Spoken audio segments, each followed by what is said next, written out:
Welcome to Nansa Channel. Channel yang insya Allah akan istiqomah dalam membagikan ilmu pengetahuan. Bagi yang belum subscribe, silahkan klik tombol subscribe terlebih dahulu karena itu gratis, gak bayar. Kemudian, like dan komen di kolom komentar jika ada kekurangan dari video yang disajikan. Minta dukungannya demi memajukan channel ini supaya dapat lebih banyak memberi manfaat kepada halayak ramai. Terima kasih.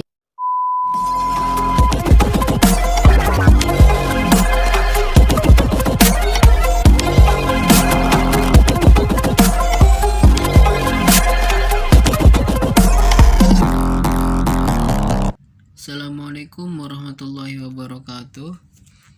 Welcome to Nansa Channel. Don't forget like, share, comment, and subscribe this channel. Okay, thank you. Oke, jadi pada kesempatan kali ini kita akan membahas tentang produk teknologi informasi dan komunikasi. Oke, masih dalam mata pelajaran prakarya SMP kelas 8. Oke, langsung aja kita menuju ke next berikutnya. Maksud saya slide selanjutnya. Di sini ada karakteristik serta fungsi teknologi informasi dan komunikasi, ya. Nah, sebagaimana yang telah dijelaskan ya pada bab sebelumnya, masih sama berkaitan dengan teknologi ya. Teknologi informasi dan komunikasi yang merupakan sarana atau perkakas yang digunakan untuk memproses data atau informasi serta pengiriman dan penerimaan pesan atau berita untuk membantu kelangsungan dan kenyamanan hidup manusia.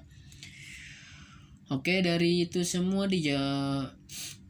karakteristik dalam sistem teknologi informasi dan komunikasi itu dapat dijabarkan sebagai ada 6 ya. Ya, salah satu ada 6 ini karakteristik. Yang pertama itu adanya informasi. Ya, informasi ini sebagai tujuan pokok teknologi informasi dan komunikasi harus mampu menyediakan informasi untuk memenuhi kebutuhan manusia terhadap ilmu pengetahuan dan berita atau peristiwa yang terjadi di seluruh dunia. Nah, jadi karakteristik dari informasi dan teknologi informasi dan komunikasi itu dengan adanya informasi ini. Nah, jadi itu tujuannya untuk memberitahukan informasi-informasi ya melalui internet ya. Maka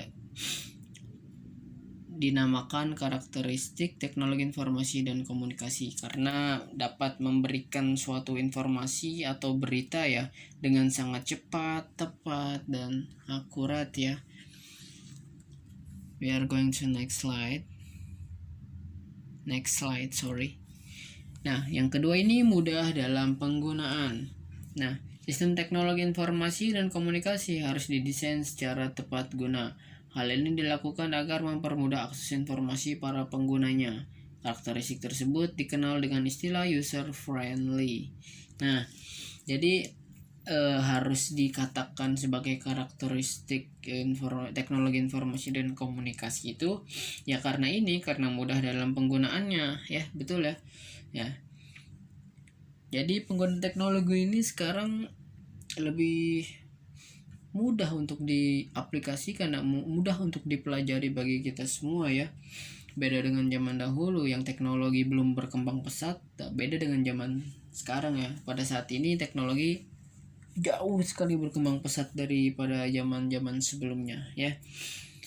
Nah, bisa dilihat dari kelangsungan pembelajaran seperti sekarang ini ya, saat ini kita ya, atau PJJ, pembelajaran jarak jauh ya.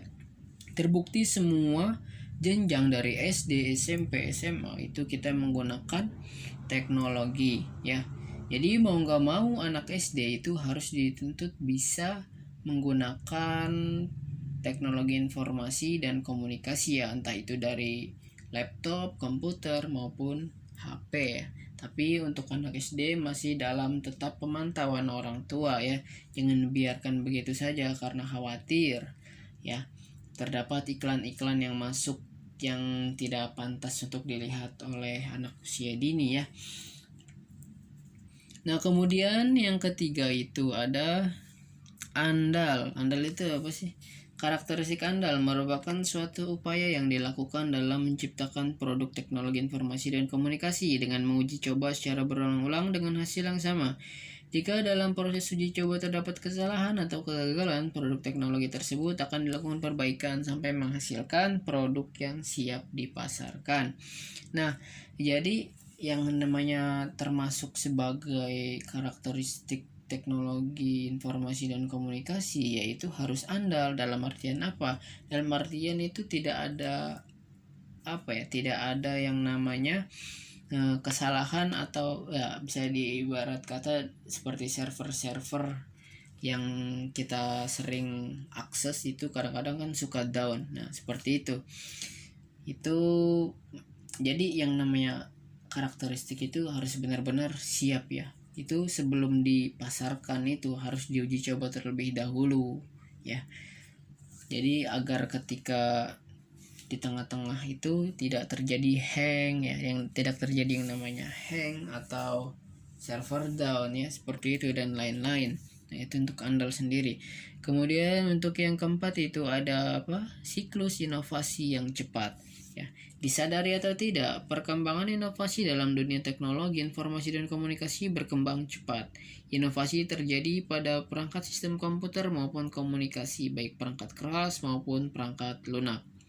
Ya, jadi pada awal tahun 2000 itu sistem komunikasi data seluler yang menggunakan sistem GPRS, benar ya, atau General Packet Radio Service. Ya, yaitu proses pengiriman dan penerimaan data lebih cepat dengan sistem sebelumnya. Namun seiring perkembangan teknologi ditemukanlah sistem komunikasi data yang lebih cepat yaitu 3G dan sekarang berkembang menjadi 4G. Bahkan dari tahun kemarin ya itu sudah muncul isu-isu yang namanya jaringan 5G ya, lebih canggih lagi daripada 4G ya. Jadi harus update terus ya untuk dikatakan sebagai karakteristik informasi teknologi informasi dan komunikasi itu harus update terus ya, dari yang namanya dari awal itu GPRS kemudian beralih ke 3G kemudian dan berkembang menjadi 4G. Nah, nanti ada 5G mungkin ya, karena isu-isunya sudah beredar pada tahun-tahun kemarin, tahun-tahun belakang itu sudah beredar yang namanya jaringan 5G. Itu bisa lebih cepat lagi dari 4G. Oke, kemudian di sini ada yang kelima yaitu waktu respon yang cepat. Nah, salah satu karakteristik teknologi informasi dan komunikasi adalah waktu respon dalam mengelola atau mengirimkan dan menerima informasi sangat singkat dan cepat ya. Jadi ya itu yang namanya teknologi canggih itu ya harus harus merespon atau mengolah, mengirimkan dan menerima informasi itu harus cepat pokoknya dan juga singkat ya. Nah, itu yang dimaksud karakteristik ya. Jadi tidak lambat ya. Nah, untuk yang terakhir itu ada individualisme. Oke. Karakteristik yang terakhir pada teknologi informasi dan komunikasi cenderung mengarahkan masyarakat menjadi pribadi yang individualis. Hal ini disebabkan banyak kemudahan yang ditawarkan pada masing-masing produk teknologi informasi dan komunikasi sehingga seseorang menjadi lebih mandiri ya. Dengan semakin berkembangnya teknologi pada saat ini ya kita mau nggak mau emang harus menuntut diri kita sendiri untuk terus mengupgrade kemampuan kita dalam menggunakan teknologi ini ya. Karena apa? Supaya kita tidak tertinggal dengan yang namanya zaman. Kita boleh mengupgrade kemampuan kita dalam berteknologi ya, tetapi jangan sampai kita dibudakkan oleh teknologi ya. Jadi kita yang harus mengatur waktu untuk menggunakan teknologi, bukan teknologi yang mengatur waktu kita. Itu salah seperti itu ya. Contohnya apa? Contohnya seperti game-game online seperti itu ya. Jadi kita tuh kebanyakan diatur oleh teknologi yaitu berupa game ya. Jadi kita diatur oleh game, kita terus-terusan bermain game tanpa menghiraukan waktu ya, tanpa lupa dengan kewajiban kita sebagai siswa ya, ini untuk belajar ya dan lain-lain sebagainya. Nah, jadi kita itu harus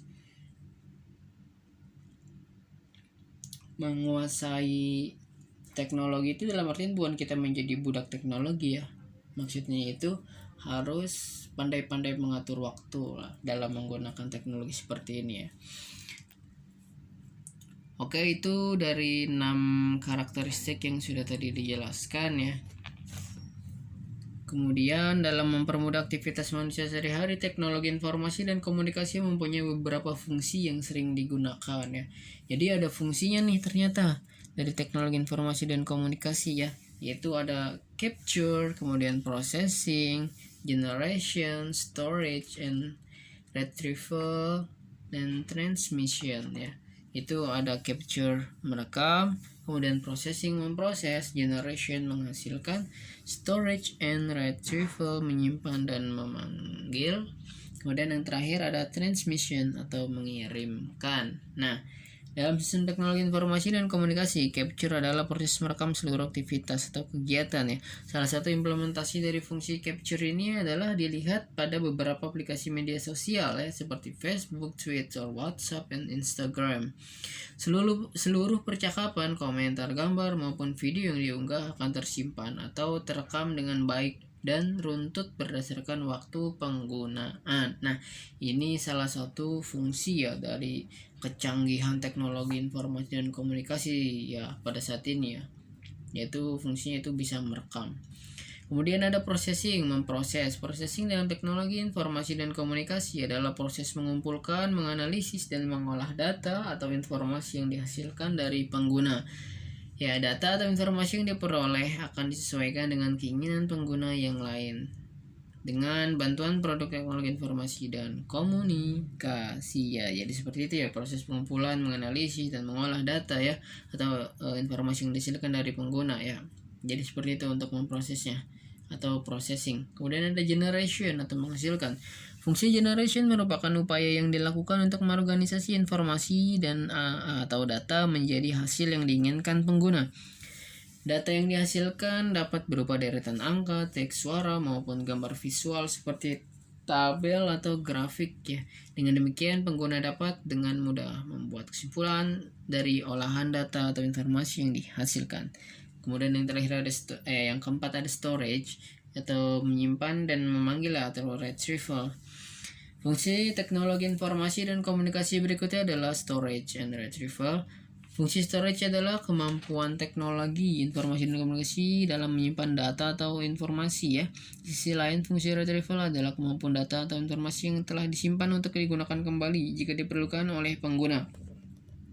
Nah, contohnya itu fungsi tersebut adalah pada proses penyimpanan data pada hard disk komputer. Kemudian data tersebut dapat dibuka atau digunakan kembali oleh pengguna ya. Jadi seperti itu ya.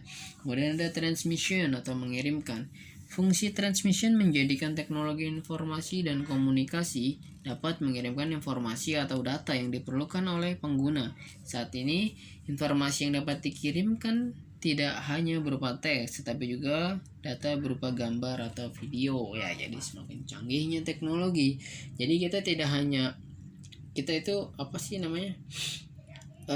menggunakan teknologi informasi ini bukan seperti zaman dahulu ya. Zaman sekarang itu memang sudah sangat berkembang pesat. Jadi tidak hanya berupa data aja, kita juga bisa mendapatkan informasi berupa gambar maupun video ya. Jadi seperti itu kurang lebihnya. Untuk penjelasan kali ini, untuk next pertemuan kita akan bahas poin B-nya, yaitu produk teknologi informasi dan komunikasi ya, masih yang sama ya, tapi bagian B-nya yaitu lebih ke produk perangkat keras. Oke. Untuk pembahasan kali ini cukup sekian sampai di sini. Thank you for your attention ya. Terima kasih atas perhatiannya.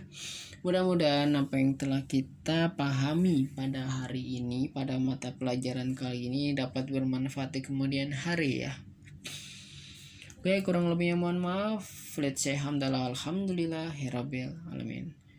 Wassalamualaikum warahmatullahi wabarakatuh.